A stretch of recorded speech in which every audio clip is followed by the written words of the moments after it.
주님의 은혜와 평강이 여러분에게 임하길 바랍니다. 한 주간 평안하셨습니까? 힘이 들고 어려운 가운데 이곳에 온 이들도 있죠. 하루하루 버티고 견디고 산다는 게 결코 쉬운 일만은 아닙니다.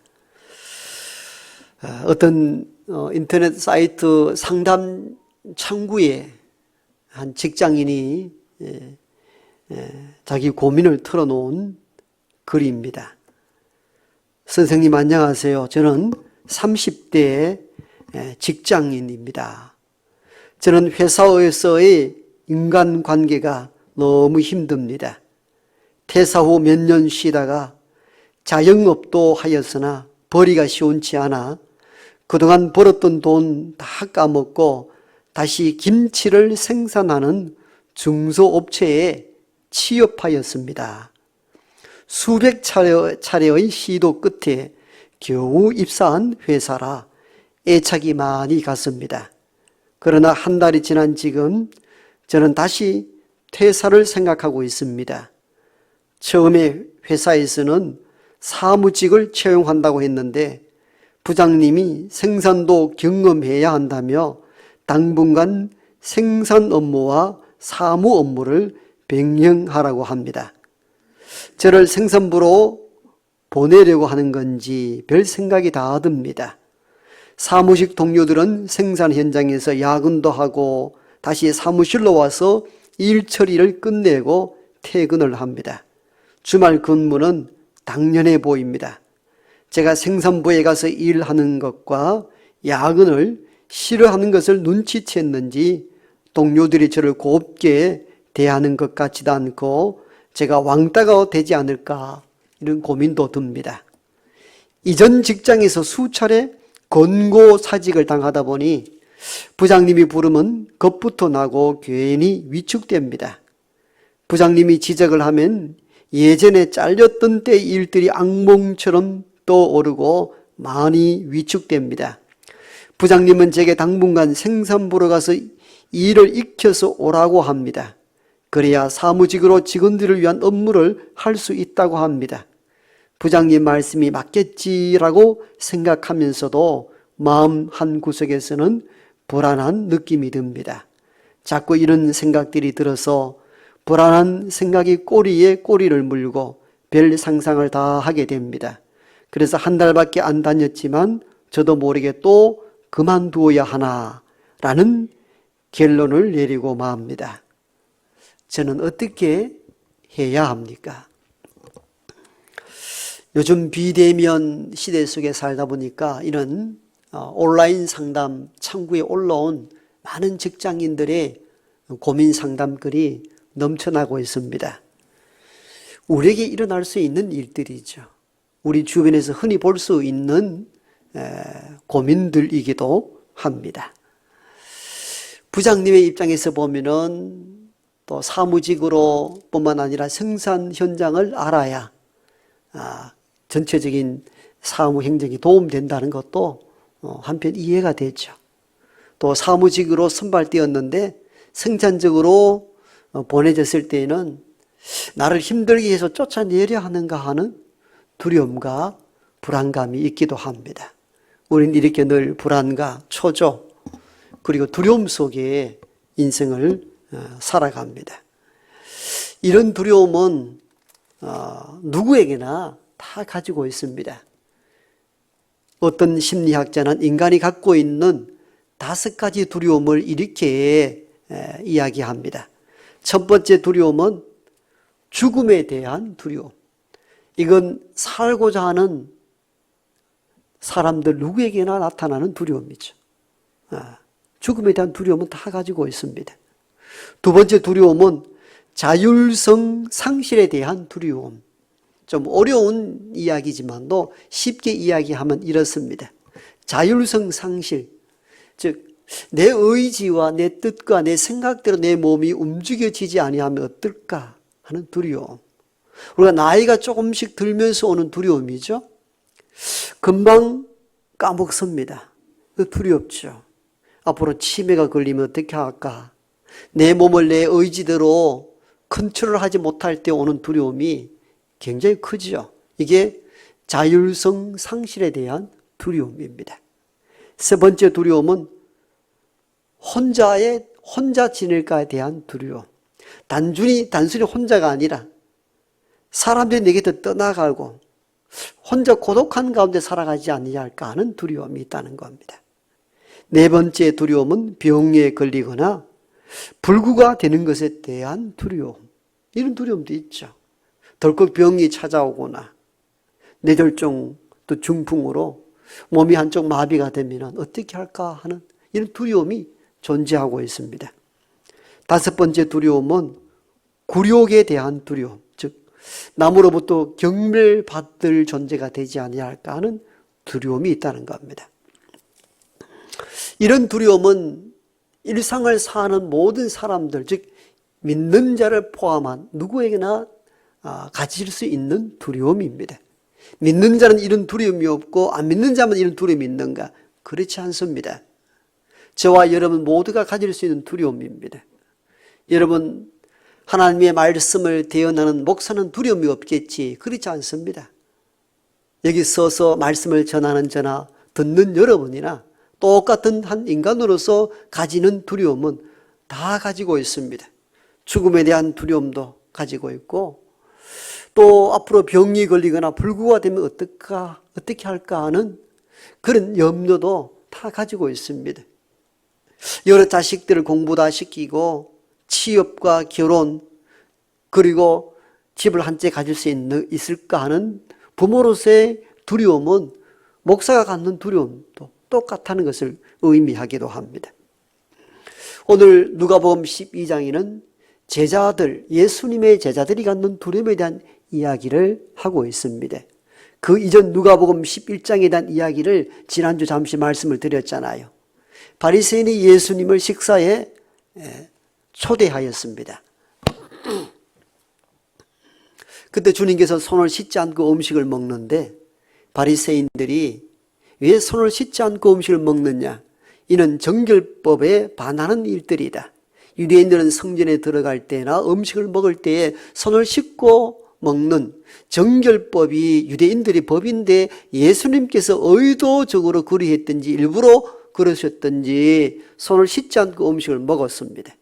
그래서 율법에 능통하였고 율법을 준수하기를 늘 앞장섰던 바리새인들이 예수를 힐난합니다.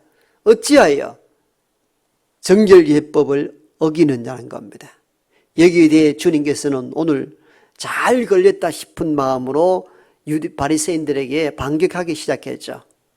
너희의 겉은 깨끗하나 속은 악독과 탐욕이 가득하도다. 화 있을진저 바리새인들이여. 이때부터 화 있을진저 바리새인들이 하며 공격하기 시작합니다. 이에 분노한 바리새인들이 예수의 잘못을 책잡아 어떻게 죽일까 합니다. 이게 누가복음 11장 하반부에 나와 있는 이야기입니다. 그리고 12장 1절에서는 많은 무리들이 예수의 주변에 모여들었다. 이렇게 시작을 하죠. 예수 주변에 모인 수만 명의 사람들이 어떤 사람들이었을까요? 아마 바리새인과 예수와의 갈등과 대립을 지켜보았던 사람들 가운데서 앞으로 이 사건이 어떻게 전개될까 지켜보는 사람들도 있었을 것이고 또 예수님을 추종하는 세력들도 있었을 것이고 바리새인들의 편에 서서 예수를 책잡아 죽이려고 모의했던 사람들도 그 가운데 있었을 것입니다. 이런 복잡한 관계, 대립과 갈등이 심화된 그 속에 이 모든 것을 지켜본 이들이 있었는데 그들이 바로 예수님의 제자들이었습니다. 여러분, 일촉즉발로 전쟁이 발발할 수 있는 책잡아 예수를 죽이려고 하는 그 상황 속에서 당시에 권세가들은 바리새인들이었거든요. 바리새인들이 정결법에 의해서 책잡아 돌을 치든가 어떻게 할 순간에 놓여 있을 때에 제자들이 갖는 두려움이 얼마나 컸겠습니까? 오늘 30대 직장인이 나를 여기서 쫓아내면 어떻게 할까 하는 두려움보다도 아마 더 컸을 것입니다. 이것을 뭘 의미하는가 하면은 예수님과 일생 따라다녔던 제자들도 두려움을 가졌다는 이 의미는 우리 모두는 두려움의 존재라는 겁니다. 다 두려움을 갖고 있다는 거죠. 주님은 인간이 두려워한다는 것을 알고 계셨어요. 너희들이 나를 따르고 나를 믿기 때문에 어떤 두려움도 없다, 그렇게 말씀하지 않아요. 두려운 존재라는 것을 주님을 아셨습니다. 그래서 제자들에게, 두려움이 있는 제자들에게 말씀하지 않습니까? 두려워하지 마라. 너희 몸은 죽여도 능히 더하지 못할 자들을 두려워하지 말아라. 너희의 세대에 너희를 정죄하고 판단하고 돌을 던질 만한 그 권세 있는 자들, 바리새인들, 너무 염려하지 마라. 그들이 너희 몸은 죽일 수 있지만도 더 이상은 어떻게 할 수 없는 존재다. 내가 참으로 너희에게 두려워할 자를 말하노니 너희를 죽인 후에 능히 지옥에 던질 수 있는 권세자를 두려워하라. 주께서 제자들에게 하신 말씀입니다. 몸은 죽이지만도 능히 더 이상 하지 못할 세상의 권세자를 두려워하는 것이 아니요, 몸과 영혼을 지옥에 던질 수 있는 참된 권세자, 그 위에 하나님을 두려워하라는 것입니다. 오늘 우리의 두려움은 무엇에 대한 두려움입니까? 대부분은 당시에 제자들이 가지고 있었던 세상에 대한 두려움입니다. 죽음에 대한 두려움, 버려짐에 대한 두려움, 굴욕에 대한 두려움, 외로움에 대한 두려움, 병이나 불구가 되게 될 수 있는 두려움. 이 모든 두려움은 우리 육체에 대한 세상의 두려움입니다. 주님은 그리스도인들은 그걸 뛰어넘어라 말합니다. 몸은 죽이지만도 더 이상 어찌할 수 없는, 즉 영혼을 면할 수 없는 세상의 어떤 것들을 두려워하는 것이 아니라 몸뿐만 아니라 영혼까지 지옥에 던져 넣을 수 있는 참된 권세자 하나님을 두려워하라는 것입니다. 여러분, 세상의 두려움보다 하나님을 두렵게 여기는 저와 여러분 되기를 원합니다. 왜냐하면 하나님은 이 세상 모든 것을 다스리는 참된 권세자이시기 때문입니다. 세상에 있는 어떤 권세자들은 우리 몸 육체만 지배할 수 있지만도 영혼은 어찌할 수 없다면, 하나님은 우리의 몸뿐만 아니라 영혼까지 다스리시는 전능하시고 권세 있는 하나님이신 줄 믿습니다. 이 비밀을 알 때에 세상에 대한 두려움은 사라지고 하나님에 대한 두려움이 생길 수 있다는 겁니다. 사무엘상에 보면은 아이를 갖지 못한 여인에 대한 이야기로 시작을 합니다. 둘째 부인에게는 여러 아이가 있어서 건세를 부리고 사는데, 첫 번째 부인인 이 여인에게는 아이 한 명 생기지 않습니다. 멸시와 천대를 당합니다. 하나님 앞에 그 아픔의 사정을 다 토로합니다.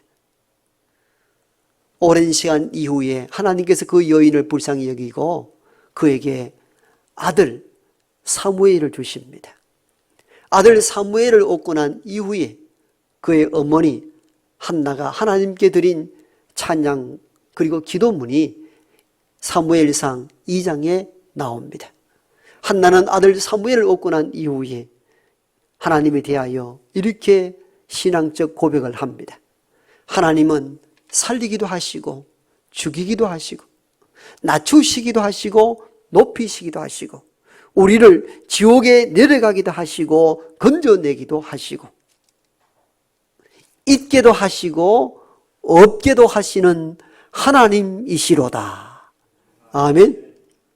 살아보니까 경험해 보니 있게도 하시고 없게도 하시고 높은 자는 낮추시기도 하시고 낮은 자는 높이시기도 하시고 죽을 것 같다는 사람에게는 살게 하기도 하시고 살아서 힘있다고 말하는 사람들은 죽음에 처하기도 하시고 참 놀라운 하나님을 경험하고 난 뒤에 한나가 기도한 기도의 내용입니다.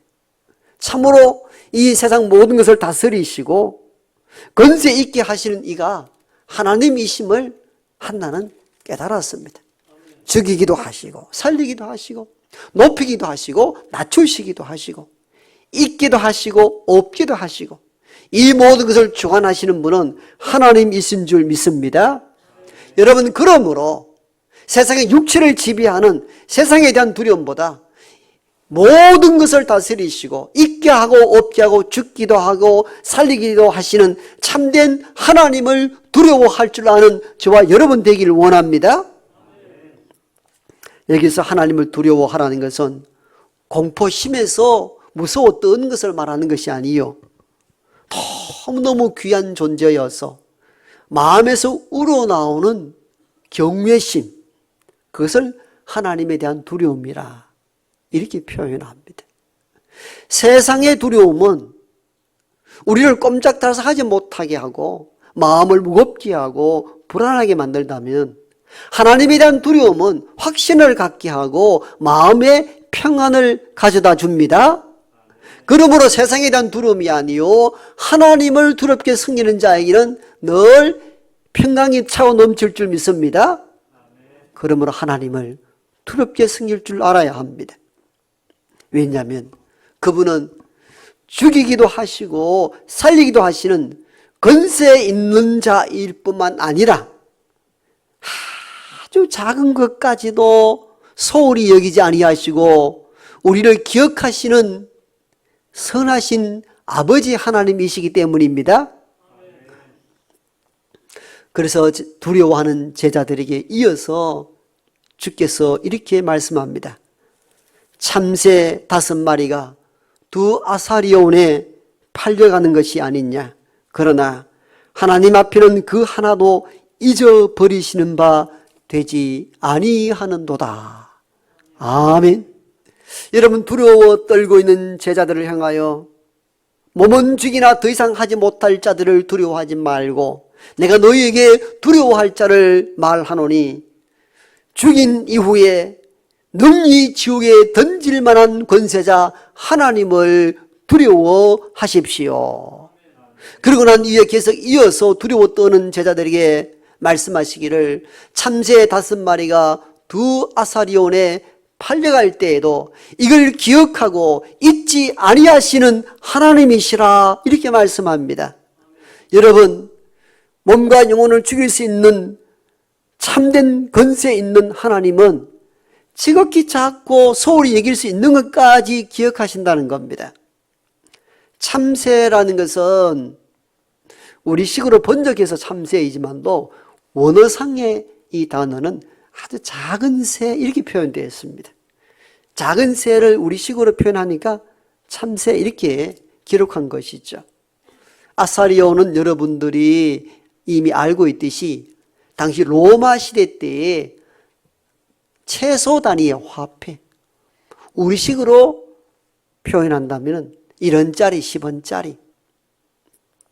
그러니까 참새, 작은 새 5마리가 동전 2입에 팔려간다. 이걸 누가 기억하느냐 그 말이에요. 여러분, 누가 관심 기울이나 그 말이에요. 지극히 작은 2 단어의 점층법을 통해서 지극히 작고 소홀히 여기는 것에 대한 이야기를 강조하는 구문입니다. 여러분, 요즘은 10원짜리 동전 떨어져도 애들 안 줍습니다. 어르신들은 그래도 이게 국가에 다 필요한 데서 주울지 몰라도 애들은 100원짜리도 잘 안 주어요. 여러분, 예를 들면 그런 거예요. 아주 작은 새가 몇십 원에 팔려가는 것, 그건 여러분 신경 씁니까? 아무도 신경 쓰지 않잖아요. 그런 것조차 기억하시는 하나님이신데 하물며 너희는 하나님의 자녀가 아니냐는 겁니다. 여러분, 참새 5마리가 두 아사리온에 팔려가는 것도 결코 잊지 아니하시는 하나님이신데 하물며 하나님께서 피를 값주고 사신 하나님의 백성을 어찌 소홀히 여기시겠느냐, 그 말씀입니다. 그러니까 세상에 대한 염려를 하지 말라는 겁니다. 그리고도 주님은 불안에 떠는 제자들에게 더 애정이 있으셨든지 한 말씀 더 추가합니다. 하나님께서는 너희의 머리털까지 세신 바 되는 하나님이시라. 아멘. 여러분, 우리가 머리털 몇 가닥인지 다 셉니까? 여러분을 낳은 부모님조차, 자신조차도 머리털 수를 세는 이는 없습니다. 거기에 관심 둘 리가 없다 그 말이죠. 그런데 하나님이 머리털까지 세신다. 뭘 말합니까? 어떤 일은 참 하나님 할 일이 되게 없는 분이신 모양입니다. 수십억 인구의 머리털을 세려면 얼마나 많은 시간이 가겠습니까? 이건 하나님의 마음을 표현해 주는 부분입니다. 아무도 관심 기울이지 않는 일에 대해서도 하나님은 세밀하게 감찰하시고 관심을 기울이시는 하나님이라는 겁니다. 그 이야기를 하고 싶어서 이 말씀을 하는 거예요. 하나님이 할 일이 없어서 저와 여러분의 머리털 수를 세는 것이 아니고 그 정도로 아무도 관심 기울이지 아니하고 아무도 마음 두지 아니하는 지극히 작은 일에도 관심을 기울이고 챙기시는 아버지 하나님에 대한 말씀입니다. 하나님은 그런 분이십니다. 하찮은 작은 새가 몇십 원에 팔려가는 것도 기억하시고 머리털까지도 세시는 하나님이라는 겁니다. 그러므로 제자들아, 바리새인들이 너희를 책잡아 해할까? 죽일까? 두려워하지 마라. 하나님을 두려워하라. 하나님은 어떤 분인지 아시느냐? 아무도 관심 기울이지 아니하는 작은 새 몇 마리 팔려가는 것도 기억하시고 너희의 머리털까지 세신 작은 일에도 소홀함이 없는 아버지 하나님이시란다. 그러므로 세상에 대한 두려움을 멈추라는 것입니다. 오래전에 미국 어떤 교도소에서 일어난 사건이라고 합니다. 과거 오래전 되었을 때는 교도소에 인권이 없을 때가 있었죠. 요즘 민주화, 그 인권, 죄인도 인권이 필요하다 이렇게 해서 인권을 중요시 여깁니다마는 아주 오래전 미국 어떤 교도소에서는 그것도 사회와 똑같이 교도소 안도 또 다른 한 사회가 구성이 된다 합니다. 거기도 건세자, 돈 있는 사람, 힘 있고 난폭한 자가 우두모래가 되어서 아랫 재소자를 함부로 다루고 폭력을 행사한 일들이 한동안 있었던 그런 시절에 많은 재소자들이 힘 있고 권세 있고 난폭한 그 재소자 앞에 모두 굴복하고 어쩔 줄 몰라 벌벌 떨어가는데 아주 몸이 약한 어린 청년이 그 교도소에 입소했는데 다른 사람과 달리 자신만만하게 다니거든요. 그 두목도 어찌하지 못하고 그를 그냥 둡니다. 많은 제사자들이 수군대입니다. 저 몸이 약한 청년은 도대체 누군데 아무도 갚지 못하고 두목조차도 저를 그냥 두느냐. 알고 보니까 이 청년의 아버지가 아들을 지키기 위해서 일부러 죄를 짓고는 교도소에 들어온 겁니다. 그리고 이 아버지도 얼마나 난폭한 사람인지 상대할 사람이 없습니다. 그래서 이 아버지 때문에 이 몸이 약한 아들이 교도소에서 누구의 해함도 없이 편안하게 지내더라는 겁니다. 그런데 이 아버지가 일부러 죄를 짓고 왔으니까 죄가 크지 아니하니까 얼마 뒤에 석방되어 추록하게 됩니다. 그래서 많은 사람들이 염려합니다. 이제 저 젊은 애 죽었구나. 그런데 아버지가 추록하고 난 뒤에도 이 몸이 약한 청년을 아무도 건들지 않습니다. 그래서 사람들이 또 이상하게 여깁니다. 아니, 그 아버지가 추록하여서 옆에 안 계시는데 왜 저 청년을 그냥 두지? 그때 놀라운 일이 있었습니다. 이 아버지가 추록할 즈음에 제소자들에게 내 아들 건들기만 한번 해봐라. 내가 또다시 죄를 지어서 다시 들어올 거다. 그렇게 폭탄 선언을 하고 나갔기 때문이라고 합니다. 여러분, 세상에 악한 자라도 자기 자식 챙기고 보호하려 합니다. 그런데 하물며 선하신 아버지 하나님께서 자기 사랑하는 백성들을 왜 일일이 돌아보지 않겠느냐는 것입니다. 복음서에서 보면 이 말씀 비슷하게 말씀하시잖아요. 주께서 세상에 악한 자라도 자녀에게 좋은 걸 줄 줄 알거든 하물며 선하신 아버지 하나님께서 자기 자녀에게 왜 좋은 것을 주시지 않겠느냐. 아멘. 여러분, 그러므로 세상에 대한 두려움 속에 떨고 사는 것이 아니라 몸과 영혼까지 다 다스리는 참된 권세자 하나님을 두렵고 떨림으로 섬길 수 있기를 원합니다. 그 하나님은 어떤 하나님이냐? 아무도 관심 기울이지 아니하는 작은 새 몇 마리 팔려가는 것조차도 기억하시고 저와 여러분이 머리털까지도 세심받는 관심을 두시는 아버지 하나님이시기 때문입니다. 그러므로 세상에 대한 두려움을 떨쳐버리고 하나님과 두려움과 떨림으로 섬김으로 하나님 보호 아래 살아가는 저와 여러분 되기를 소망합니다.